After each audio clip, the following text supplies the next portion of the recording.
Seguindo o nosso estudo, como eu falei lá atrás para vocês, dentro das nulidades absolutas, ou dentro da nulidade absoluta, nós estudamos a simulação, que é esse fenômeno aqui que eu já adianto. Está no artigo 167 e é um artigo que expressamente fala que a simulação ela é uma causa de nulidade absoluta. E a gente começa com um conceito, que é inclusive o conceito do professor Flávio Tartucci. Ele fala o seguinte: na simulação há um desacordo entre a vontade declarada ou manifestada. Então veja, você tem uma vontade aqui e você tem uma outra vontade aqui. Você tem uma vontade declarada e tem uma vontade interna. Veja, a gente já estudou isso. Só que a gente estudou isso na reserva mental. Por quê? Na reserva mental, o sujeito ele tem uma vontade interna, mas ele manifesta outra, diferente. Na simulação é exatamente essa a ideia, só que ele manifesta uma ideia diferente com a outra parte também sabendo dessa simulação aqui, sabendo dessa discrepância. Então eu vou explicar daqui a pouco com exemplos que vai facilitar. Aí o professor Flávio Tartucci fala, né, em suma, há uma discrepância entre a vontade e a declaração, entre a essência e a aparência. Na simulação, e isso aqui é importante, ó, as duas partes elas estão combinadas e objetivam iludir uma outra parte, ou mesmo violar, fraudar a lei. Então, se lá na reserva mental nós falamos que não existe nenhum tipo de... não tem efeito a reserva mental, o exemplo que eu dei, eu insisto e repito ele aqui, se eu ligar para a operadora de telefone e falar que eu quero cancelar a linha, querendo, no fundo, a minha vontade interna ser ganhar um desconto, eu não posso reclamar se a operadora cancelar a minha linha. Por quê? Porque ela simplesmente fez aquilo que no negócio jurídico eu exteriorizei como minha vontade. Aqui na simulação, é como se eu estivesse combinado com a pessoa com quem eu estou negociando, que eu falaria ou eu manifestaria por escrito algo, quando na verdade nós queremos outra coisa. E aí as formas de simulação, elas são várias. O que vocês precisam colocar assim na cabeça e ficar bem memorizado desde o começo é que a simulação ela é uma falsidade, ela é uma enganação. Ela é tipo rede social, né? Tipo o Instagram, né? Não é à toa que a gente fala que as redes sociais elas são uma simulação da vida da pessoa, né? Você tem tudo que está ali é só um teatro, né? Vamos dizer assim. Mas uma forma muito fácil de você memorizar isso aqui é pensar nas lavagens de dinheiro, né? Ou como nós costumamos chamar aí dos laranjas, né? Os negócios laranjas. Então, o que é algo muito comum no nosso meio político, né? De vereadores até governadores, enfim, até presidentes, né? Não sei se vocês lembram a maioria aqui não deve lembrar, mas quem é mais velho do caso do Collor, né? O Collor mesmo tinha um laranja que fazia os rolos para ele, né? Se eu não me engano era o irmão dele, inclusive. Então veja, a simulação ela se revela nesse tipo de caso, em que muitas vezes você negocia com uma pessoa, mas coloca outra lá para aparecer como negociante, o laranja, o famoso laranja. Para quê? Para uma porção de fatos, dentre eles fraudar a lei, enganar ali a questão de imposto, a tributação, ou ocultar patrimônio quando você tem dívidas, enfim, tem uma porção de razões ilícitas que a pessoa pode ter para gerar uma simulação. O que, que nós precisamos ter em mente, portanto? A simulação ela é um problema dentro do negócio jurídico, ela não é admitida, ela é uma prática ilícita e ela é combatida de acordo com o nosso Código Civil, declarando a nulidade absoluta daquela negociação ali em regra. Então, insisto aqui, por isso que eu coloquei a simulação dentro do espaço aqui da nulidade absoluta para a gente saber que a simulação ela gera nulidade do negócio jurídico, né? E aí só para lembrar que quando eu falo nulidade eu falo absoluta. Questão de ordem pública, veja, você não vai admitir um negócio jurídico que tenha como interesse enganar terceiros ou mesmo fraudar a lei para beneficiar as partes que estão ali. Ok. Coloquei aqui também uma forma que coloquei aqui uma caixinha, né? Também retirada do material do professor Flávio Tartus, em que ele traz uma conceituação, explicação muito boa do que é isso, simulação. E basicamente, deixa eu acrescentar isso aqui. A simulação ela gera uma nulidade, mas vamos colocar algo melhor aqui para ficar mais didático. E essa simulação ela pode ocorrer em duas espécies.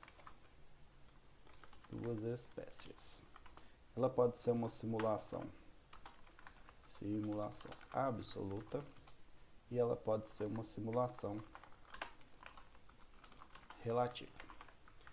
Então, basicamente, ela gera a nulidade do negócio jurídico, vou tirar isso aqui, e pode ocorrer de duas formas, fica melhor. Pode ser uma simulação absoluta, pode ser uma simulação relativa. E aí é onde eu tirei aqui eu dei uma copiadinha aqui no material do Tartus, que eu achei ele muito didático. A simulação absoluta é aquela situação em que na aparência se tem determinado negócio, mas na essência a parte não deseja negócio nenhum. Então, como exemplo, ele coloca aqui a situação em que o pai doa um imóvel para o filho, com devido registro aí no cartório de registro de imóveis e tudo, mas continua usufruindo dele, exercendo os poderes de domínio, os poderes de proprietário. Mesmo o ato sendo praticado com o intuito de fraude contra credores, prevalece a simulação por envolver questão de ordem pública, sendo nulo de pleno direito. Nós vamos entender isso aqui. A fraude contra credores ela é um defeito do negócio jurídico, é o finalzinho da matéria que nós vamos estudar, mas em resumo, o exemplo que ele dá aqui é o seguinte: quando você doa um imóvel, né, colocou aqui o exemplo, o pai que doa para o filho um certo imóvel aqui, registrado em cartório ali, desde que haja toda a regularidade e a formalidade que se exige cumprida, em tese seria um negócio jurídico totalmente válido. Mas, se o pai faz isso e continua usufruindo daquele imóvel, já é um forte indicativo de que estamos diante de uma simulação. Por que poderia ocorrer a simulação? A título de exemplo, vamos imaginar que o pai está com sérias dívidas, está devendo um monte de gente, ele tem esse patrimônio, e aí para não ter esse patrimônio atingido pelas cobranças, ele transfere esse patrimônio para os filhos. Né? Isso acontece demais, né? Demais. Então ele faz negócios simulados. Por que simulados? Não existe doação nenhuma ali. O pai não quer passar nada para o filho, né? Até porque se ele pudesse passar, o filho ali poderia vender, alugar, usar, enfim. O que ele faz é tão somente simular este negócio para dentro das formalidades, vamos colocar assim no papel, o imóvel já não pertence mais a ele, pertence ao filho e ele ficaria imune, essa propriedade ficaria imune a cobranças que estivessem no nome do filho. Né? Algo que é muito comum também é em relacionamentos matrimoniais. Né? O sujeito está para se divorciar, está brigando com a esposa, enfim, e aí tem o patrimônio ali que eles vão dividir, que construíram em comunhão durante o casamento, e aí para a mulher não ter acesso ao patrimônio, né, o que o sujeito faz? Ele começa a passar esse patrimônio para os amigos. Ele cria supostos contratos ali de confissão de dívida, ele faz compra e venda com valor fora do padrão ali, enfim, ele faz o que a gente chama de dilapidação do patrimônio para não ter que depois, né, no momento da partilha dos bens, ter que passar uma certa quantidade de patrimônio ali para a esposa, para ex-esposa, né, acertando aqui o termo. Então isso é comum. Veja, eu estou falando que ele faz essas negociações, ele passa os bens para o nome dos amigos, dos parentes, só para tirar do nome dele e não, consequentemente, vindo o divórcio, não ter que separar esse patrimônio com a esposa. Esse é o típico caso de simulação absoluta. Você tem um negócio jurídico, tão somente um, e esse negócio jurídico ele não tem nenhum tipo de interesse em acontecer. No meu exemplo aqui, o pai doa para o filho o imóvel, mas não existe interesse nenhum. Veja, a gente volta aqui, você tem a vontade declarada, a doação, mas a vontade interna, que as duas partes sabem, tanto o pai quanto o filho sabem, ela não vai efetivamente realizar. Ele não quer doar. Internamente ele não quer doar, ele só quer sumir com aquele patrimônio do seu nome. Essa é a primeira forma de simulação, chamada simulação absoluta. E aí, tranquilo, simulação absoluta, nulidade, ponto final, não tem muito o que discutir aqui. É aquele típico negócio em que se declara algo quando na verdade não quer que aquele algo aconteça como negócio jurídico. Ele simplesmente é uma fraude. Ele é uma enganação, uma falsidade. E aí veja o seguinte, a gente avançando aqui, o artigo 167 do Código Civil fala o seguinte, ele prevê o seguinte: é nulo o negócio jurídico simulado. Está aqui. Simulação absoluta. Mas subsistirá o que se dissimulou, se inválido for na substância e na forma. Aí começa a bagunça, né? Estamos aqui diante de uma situação em que você tem não só um negócio, você tem dois negócios. Você tem um negócio jurídico simulado e você tem um negócio jurídico dissimulado. E essa é a situação em que nós estamos diante de uma simulação relativa. E eu vou explicar aqui com alguns exemplos. O que a gente precisa descrever aqui já de cara é que o Código Civil reconhece a nulidade absoluta do negócio jurídico simulado. Mas ele pode entender que aquele que se dissimulou, se ele for válido na substância e na forma, você vai manter ele, né? Subsistirá. Você vai aproveitar aquele negócio jurídico até por um princípio que nós falamos lá atrás, muito importante, que é o chamado princípio da conservação do negócio jurídico.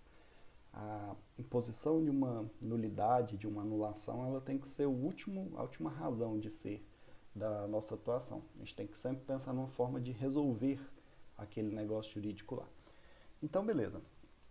O que nós precisamos escrever aqui? Essa situação que eu estou narrando para vocês, ela nada mais descreve do que a simulação relativa. A simulação relativa, mais uma vez aqui aproveitando o material do professor Flávio Tartucci, ela basicamente tem na aparência um negócio, na essência outro, muito parecido com a ideia que nós colocamos lá atrás quando falamos da simulação. Tomar cuidado com o quê? Quando fala simulação, lá no comecinho eu falei, você tem uma vontade externalizada e você tem uma vontade interna diferente. Ou seja, o sujeito fala X quando ele quer não X, por exemplo, ele mente. Aqui na simulação relativa, não é só a vontade que ele quer diferente da que ele manifesta. Ele celebra um negócio jurídico e aí ele ainda na aparência celebra outro. Você tem dois negócios jurídicos, né? Então vou dar um exemplo aqui. Inclusive é o exemplo que o professor Flávio Tartucci ele traz. Para fechar o raciocínio aqui. Aqui nós temos dois negócios. Você tem um negócio jurídico aparente e você tem um negócio jurídico dissimulado, que é aquele escondido. Eventualmente, se esse dissimulado aqui, como nós escrevemos aqui em cima, vou até colocar aqui relativa, para facilitar a compreensão. Se esse negócio jurídico dissimulado aqui em cima for válido na substância e na forma, você pode até salvá-lo dentro do princípio da conservação dos negócios jurídicos. Esse aqui, jamais. Esse aqui será sempre nulo, né? E ainda assim, dentro dessa lógica de simulação relativa, a doutrina vai dividir em duas formas, duas espécies de simulação relativa. Elas podem ser uma simulação relativa do tipo subjetivo e do tipo objetivo. A diferença é bem simples. Só para aproveitar aqui o material, está descrito assim. A simulação relativa é a situação em que o negociante celebra um negócio na aparência, mas na essência almeja um outro ato jurídico. Conforme outrora já exemplificado aqui, esquece aqui, eu vou explicar mais à frente. A simulação relativa é mais comum de ocorrer na prática, é que ocorre de forma mais frequente, né? Inclusive, como eu falei para vocês lá do laranja, que é o que a gente vai falar aqui agora. Você tem a simulação relativa subjetiva, que tem, vamos dizer assim, a mentira, a falsidade, ela está na pessoa que está no negócio jurídico. E a simulação relativa, ela está no objeto. O próprio negócio, por si só, ele é um negócio falso, ele é um negócio enganoso. Na simulação relativa subjetiva, como está aqui, o caso em que o vício ele acomete o elemento subjetivo, ou seja, a pessoa com quem é celebrado. Nós vamos ver isso descrito no código de forma expressa aqui. A parte celebra um negócio com uma parte na aparência, mas com outra na essência. entrando no negócio a figura do testa de ferro, laranja, homem de palha, né? Nunca tinha ouvido essa expressão. Que muitas vezes substitui somente de fato aquela pessoa que realmente celebra o negócio jurídico. Trata-se de negócio jurídico celebrado por interposta pessoa. Então, o exemplo aqui é o seguinte: eu quero pensar aqui num exemplo para a gente entender isso aqui. O Código Civil, deixa eu abrir ele aqui. O Código Civil, ele traça algumas limitações, vamos dizer assim, quando você fala de contratos relacionados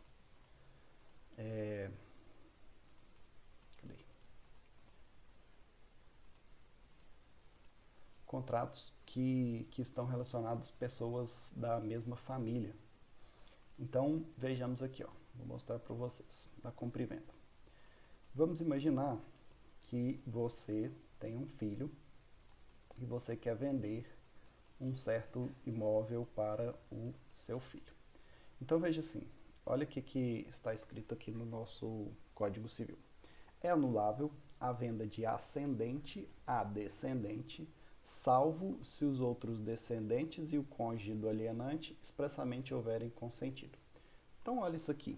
Quando eu falo anulável, já está aqui uma causa que mostra uma sanção, uma punição. Então, a pergunta que se faz é possível um ascendente, que é o pai, os pais, avós, é possível que um pai ele venda algo a um filho, que é uma espécie de descendente? Aí a resposta é sim. Só que para ele fazer isso, ele precisa que os outros filhos, no meu exemplo aqui, e que a esposa expressamente tenham o quê? Consentido. Isso, óbvio, se o consentimento, se o regime de casamentos ali for de os regimes que envolvem uma comunhão de bens. Se for aqui de separação obrigatória, não tem problema, não precisa do consentimento do cônjuge. Mas a pergunta que se faz é a seguinte: veja, o código ele traça um limite. Para o pai vender algo para o filho, ele precisa, vamos tirar a esposa aqui, ele precisa, em regra, do consentimento dos outros filhos. Por quê? Porque isso tem uma grande chance de ser uma forma do pai estar beneficiando um filho preferido, vamos dizer assim, né? Aí o que a gente pode traçar aqui como exemplo? A simulação relativa seria um exemplo em que o pai, ao invés de vender para o filho, ele vende para um amigo. Veja, o código não fala em momento algum que para vender para um amigo, para um, sei lá, para um parceiro de futebol, né, ou colega de serviço, você precisa ter autorização de qualquer pessoa da sua família. Desde que o patrimônio seja seu, você pode vender ele para quem quiser. E aí vamos pensar aqui, você tem um negócio jurídico. Quem que está tumultuando minha aula aqui? O Mário. Aí vamos pensar o seguinte, nós temos o seguinte raciocínio. Ao invés de, vamos colocar aqui, João e José, o pai e o filho. João é o pai, José é o filho. Ao invés de João vender o imóvel dele, vamos pensar um carro, ele tem uma caminhonete lá, uma Hilux. Ao invés de vender a Hilux, João para o José, o pai para o filho, João vende para, sei lá, Mário, que é um amigo.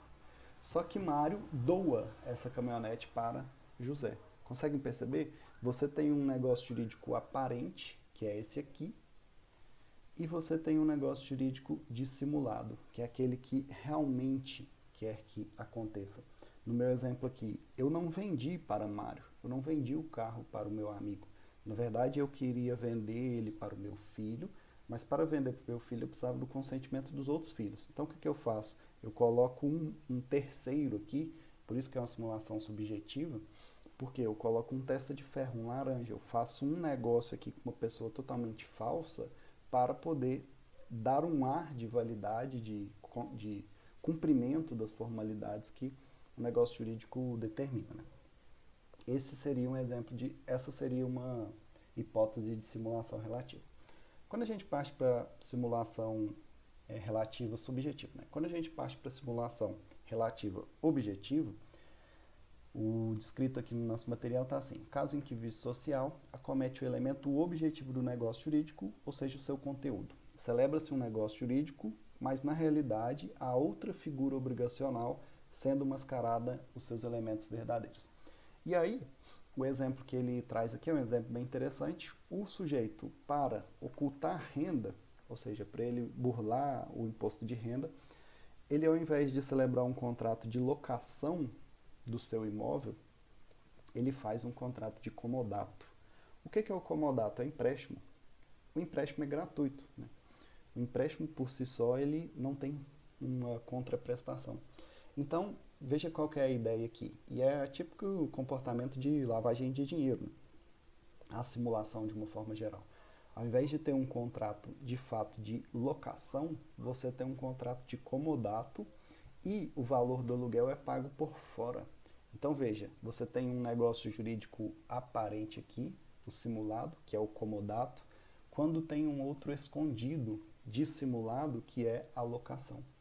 E aí é esse exemplo, inclusive, que a gente pode pensar em aproveitar isso aqui. Vamos imaginar que essa simulação relativa seja descoberta por alguém, sei. Isso vá para, por exemplo, um processo judicial qualquer. E vamos pensar na receita cobrando do sujeito.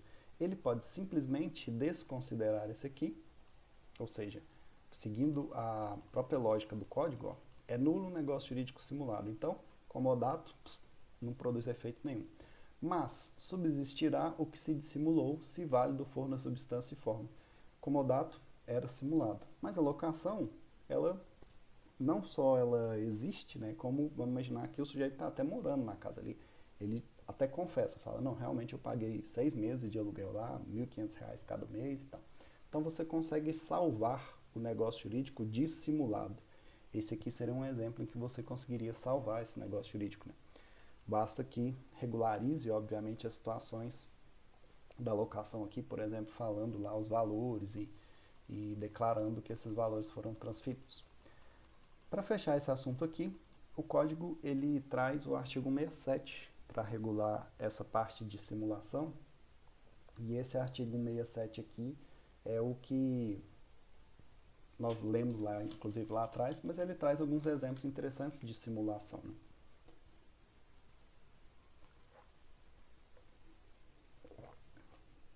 Então vou insistir para vocês tomarem bastante cuidado, que o próprio código fala aqui que é nulo o negócio jurídico simulado. Tenham sempre isso na cabeça, mas subsistirá o que se dissimulou, se válido for na substância e na forma. Esse artigo aqui cai muito em prova, né? Cai muito em prova de concurso, principalmente por conta dessa segunda parte aqui mais truncada, né? De difícil compreensão para quando você não entende. É só lembrar do negócio jurídico com simulação relativa. Você tem dois negócios. Um é o que é o para esconder, o outro é o que realmente queria que fosse feito, né? Queria acontecer. No meu exemplo lá atrás do pai que queria vender a Hilux para o filho, se por exemplo um outro filho descobre, se vira uma ação e tal, é possível você subsistir o negócio de compra e venda do pai para o filho, desde que os outros filhos, por exemplo, tenham consentimento. Então você cumpre aquela formalidade que gerou a ideia de criar uma simulação, o negócio jurídico passa a ser válido ali e ter toda a sua eficácia, os seus efeitos, né? E aí o código fala o seguinte, no parágrafo 1º. Haverá simulação nos negócios jurídicos quando aparentarem conferir ou transmitir direitos a pessoas diversas daquelas às quais se conferem ou transmitem. Então, as situações em que envolvem pessoas, como eu mencionei aqui, o laranja, o testa de ferro, né? Como o professor Tartus fala lá em cima, quando tiverem declaração, confissão, condição ou cláusula não verdadeira, isso aqui eu acho que é a essência do negócio jurídico simulado, né? Tiver ali qualquer tipo de sei lá, informação que seja falsa, que seja não verdadeira, como o próprio código fala aqui. E ainda assim, essas questões aqui são bem interessantes, né? Os instrumentos forem antedatados ou pós-datados. O que é isso, né? Depois que acontece, você faz o documento e coloca ele com data passada, ou você coloca ele com data futura, né? Dentro desses casos aqui tem uma situação interessante, não sei se vocês lembram, mas quando se questionou, eu não lembro bem o que era, eu sei que tinha uma questão lá envolvendo aqueles processos de propina do Lula, eles falaram que não, que eu não sei se era o sítio ou o triplex, não sei, acho que era o triplex, que falava que ele alugou o imóvel, que nem era dele, tendo em vista que ele estava até pagando um aluguel pro proprietário lá e tal. E é óbvio que esses políticos que fazem rolo com o patrimônio público, eles nunca têm nada no nome, né? Isso é comum. Só que o que aconteceu? Quando foram juntar nos processos os pagamentos, comprovantes de pagamento, fevereiro, pelo que consta lá, o Lula pagava sempre no dia 30. Aí estava lá, janeiro, dia 30, fevereiro, dia 30, né? Só que dia 30 de fevereiro não existe, a gente sabe, né? Nunca existiu e nunca existirá. Esse é um indício fortíssimo de que aqueles documentos foram antedatados. O que acontece? Nunca teve esse negócio jurídico e ainda assim, para justificar a existência dele, você produz esses documentos aqui e coloca data, que, como se ele tivesse ocorrido numa data em que, na verdade, ele não ocorreu. Esse tipo de descuido, ele é uma demonstração de simulação, né? Você consegue pegar isso nos feelings, né? Ninguém paga algo e coloca lá dia 30 de fevereiro, tendo em vista que você nunca vai conseguir pagar nada dia 30 de fevereiro, né? Um dia que não existe. Então, quando nós temos esses documentos que são datados, eles têm que ser datados na data em que foi assinado e confirmado ali o que está declarado no documento, vamos dizer assim, né? Isso que é bem interessante, né? Pra vocês terem uma ideia, essa questão de modificação de documentos, né? Eu tinha um colega que o irmão dele era médico, então o irmão dele deixava um atestado para ele, né? Sem data, né? Era só ele ir lá e pôr a data quando ele precisava, lá 3 dias e tal, para conseguir fazer segunda chamada de faculdade, essas coisas, né? Então, são práticas, vamos dizer assim, comuns, mas que revelam aqui para nós, dentro da ótica do negócio jurídico, condutas comuns de simulação do negócio. Então, de forma bem resumida, era isso que nós tínhamos para expor a respeito da simulação. E aí nós já podemos avançar para a próxima parte da matéria, só para mostrar para vocês aqui. Logo depois da simulação, nosso caderninho ficou com a nulidade relativa. Então, como eu falei lá atrás, eu deixei a simulação dentro da nulidade absoluta. E aí, a gente já viu a nulidade relativa, todos os pormenores aqui. E aí, agora a gente entra numa próxima parte da matéria, que são os defeitos do negócio jurídico.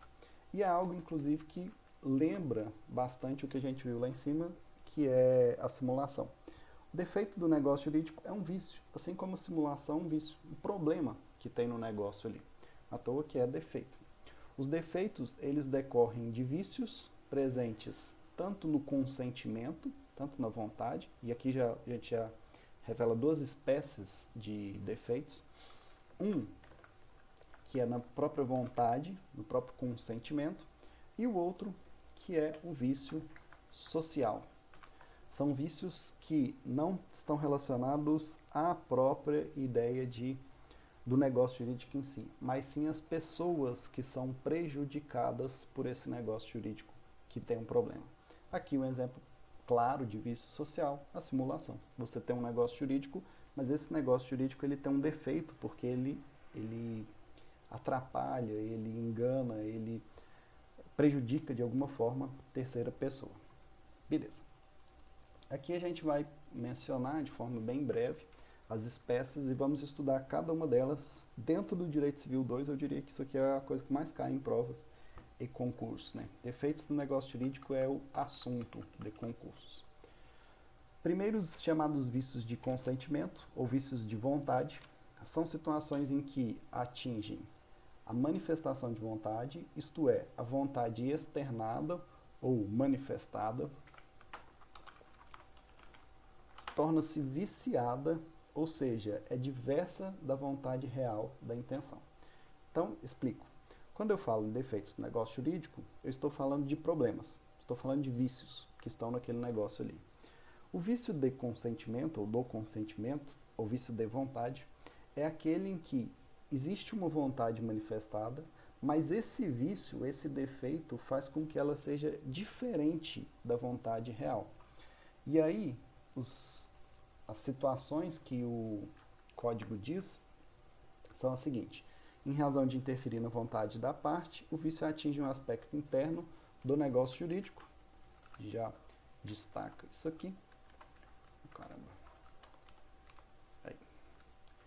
E são vícios do consentimento os seguintes. E aí vem o código e fala. Existe o erro. Nós vamos estudar cada um deles aqui em específico. Existe o dolo. Toma cuidado que esse dolo aqui não tem nada a ver com o dolo do direito penal. A coação sim, é exatamente o mesmo raciocínio que se faz lá do direito penal. E existe a coação, estado de perigo, e existe a lesão. São esses os 5 vícios do consentimento que o nosso Código Civil expressamente ele traz. Então, só para dar um exemplo para vocês aqui, de uma situação, e eu insisto, estou fazendo uma apresentação bem genérica desse assunto aqui, porque a gente vai estudar cada um desses defeitos aqui de forma específica. Mas vamos pensar na coação, que é muito simples, na verdade o dolo, que é muito simples de entender. O dolo é aquela situação em que um dos negociantes, ele engana o outro, ele mente, ele de certa forma faz a outra pessoa ser induzida ao erro. Onde que você vê dolo, né? Eu brinco que o dolo é o vendedor de carro usado, né? Ele fala, não, esse carro aqui é novo, nunca bateu, o carro é de mulher, único dono, pessoa não fumante e tal. Aí você compra o carro, veja, você faz o negócio jurídico acreditando naquilo que o seu negociante, o seu parceiro estava falando. Quando você chega para fazer um seguro, por exemplo, o seguradora nega. Por quê? Porque esse carro aí já foi de enchente, já trocaram o motor dele, né? Como aconteceu com um amigo meu, inclusive comprou o carro na concessionária, para vocês terem ideia de tanto que isso acontece. Falaram lá que o carro era novo e tal, na garantia ainda, o carro perfeito e tal. Foram ver, o carro já tinha fundido o motor, eles tiveram que trocar o motor, não era o carro, era uma caminhonete. Não pode falar, né? Era uma Amarok, uma Volkswagen, Amarok. Tinham trocado o motor da caminhonete com 1 ano e pouco de uso, porque o motor dela simplesmente ficou sem possibilidade de fazer a manutenção. E aí, veja, lá na frente, ele descobriu isso, quando o seguro negou. Falou, não, a gente não faz seguro de caminhonete que teve o motor trocado. Nossa empresa não quer fazer esse seguro, a gente tem esse interesse aí, a gente não tem interesse de fazer esse tipo de seguro.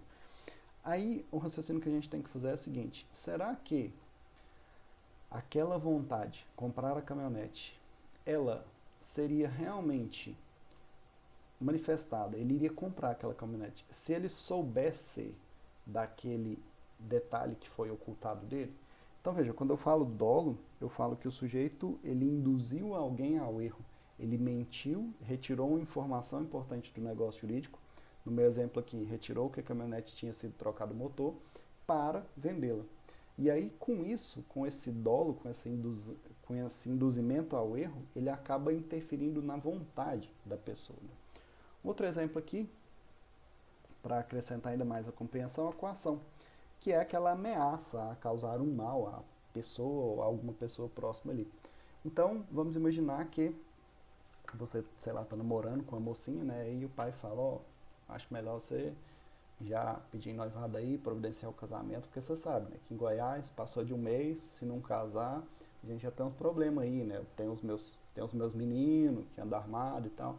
E veja, seria um exemplo em que o sujeito ele pode até celebrar um negócio jurídico com a namorada, né, de pedir ela em casamento, tal, correr atrás do casamento, mas pode ser que, se ficar demonstrada a coação, veja, ele foi ameaçado, então ele tinha uma vontade aqui, que foi aquela, vamos casar, mas existia uma vontade outra, não tinha aquela intenção, ele só estava fazendo por quê? Para se safar daquela ameaça lá, né? Ou você casa com essa menina logo, ou eu vou te encher de bala, né? De porrada, de quebrar sua cara, sei lá.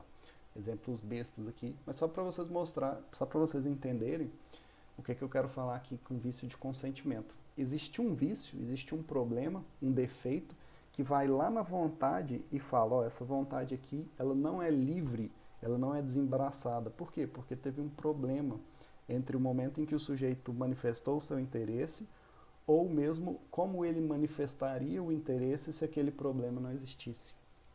A gente vai estudar cada um desses exemplos aqui. Mas existem também os chamados vícios sociais.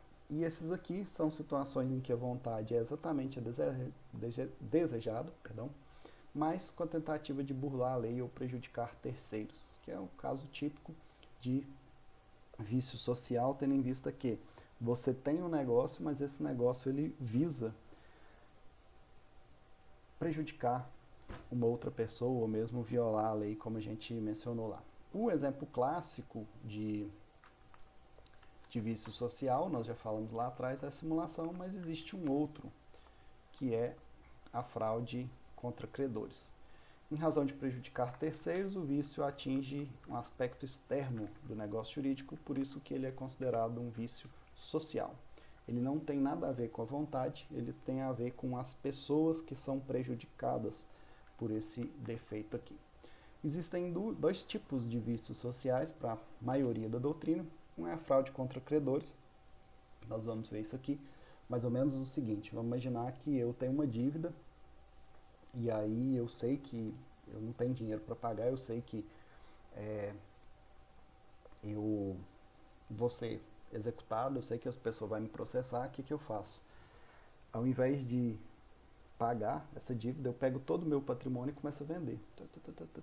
Então, veja, eu começo a sumir, porque, veja, quando eu falo patrimônio, eu falo, por exemplo, carro, casa, que são bens que você tem lá a documentação e o sujeito em um processo conseguiria, por exemplo, penhorar. O que eu faço? Eu vendo. Por quê? Porque o dinheiro eu ponho no bolso, eu escondo embaixo da minha cama. Né? O dinheiro ele consegue ser ocultado. E por que eu faço isso? Eu faço isso para não ter dinheiro, não ter patrimônio no momento em que eu for cobrado. Então, fraude contra credores é aquela pessoa que é credora, ela tem um crédito comigo, ela vai exigir de mim pagamento de um certo patrimônio, mas para que eu não pague essa pessoa, eu dilapido o meu patrimônio, né? Eu sumo com o dinheiro, eu sumo com o patrimônio e fico tudo com o dinheiro, né? Escondo o dinheiro, então somente para não pagar os meus credores. E o outro exemplo, que é o que a gente estudou mais cedo, é a própria simulação. Porcaria dessa formatação aqui que está bagunçando. Beleza. É a simulação, mas aí eu deixei um cuidado gigantesco aqui. Todos os defeitos do negócio jurídico, ou seja, esses aqui para cima, são causas de anulação. São causas de nulidade relativa. Nós já vimos isso, inclusive, na última aula. Com exceção da simulação, que é um caso em que você tem nulidade absoluta. Alguns autores defendem, inclusive, que a simulação nem é defeito do negócio jurídico, em razão dela não estar lá na lista dos defeitos do negócio jurídico.